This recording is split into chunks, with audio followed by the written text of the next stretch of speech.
Senuosiuose Trakuose, ten, kur kaip spėjama gimė Vytautas Didysis, prasidėjo istorinis žygis Juodosios jūros link. Per 40 dienų 10 lietuvių raitelių žemaitukų veislės žirgais planuoja įveikti 2000 km ir pasiekti Očechovo miestelį Ukrainoje. Šiems viduramžių riterių drabužiais vilkintiems raiteliams beveik pusantro mėnesio teks praleisti Balne. Žygio dalyviai kasdien jos maždaug 8 valandas ir įveiks apie 100 kilometrų. Žygio pavadinto 2000 kilometrų istorijos dalyviai ir raiteliai ir jų žirgai nekantravo kuo greičiau išvykti, nes ilgas pasirengimas kelionei visus labai išvargino. Pasiruošimas liktai atliktas pagal planą. Tai tiesiog galvojam, kad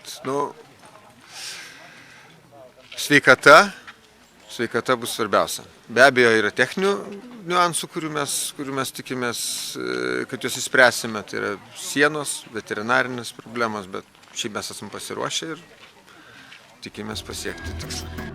Rugsėjo 8 istorinio žygio pradžiai pasirinkta neatsitiktinai. 1430 metais Lucke kaip tik šią dieną Vytautas Didysis turėjo būti karūnuotas, tačiau iš Romos vežamą karūną sulaikė Lenkų didikai. 15 amžiuje, kai Lietuvos didžiąją kunigaikštystę valdė Vytautas, ši dar iki jo buvo tapusi didžiausia Europos valstybė nuo Baltijos iki Juodosios jūros. Istorinio žygio dalyviai nesistengs tiksliai atkartoti Vytauto kelio žirgais iki Juodosios jūros, kurioje anot legendos Didysis kunigaikštis girdė žirgą. Manoma, kad Vytautas ne kartą jojo Juodosios jūros link tikrinti savo valdų, todėl šiais laikais neįmanoma atkurti visų jo maršrutų. Istoriškai matyt iki galo nėra žinoma ir tokių šaltinių nelikę, kad būtų galima identifikuoti vieną ar kitą Vytauto žygį idealiai pagal trasą. Mes iš esmės vykstame LDK paveldo keliais ir tikrai žinome, kad ne viena pėda žemės bus ta, kurioje Lietuvos kariuomenė kažkada įsižengė.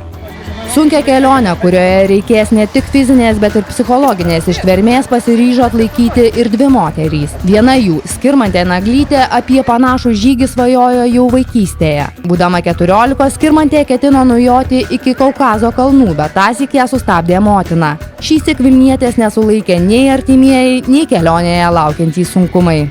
Pirmas kelias dienas bus problematika su žirgeliais, kol jie apsipras prie tokių, kaip sakoma, judesių mašinų, automobilių, įvykių visokiausių.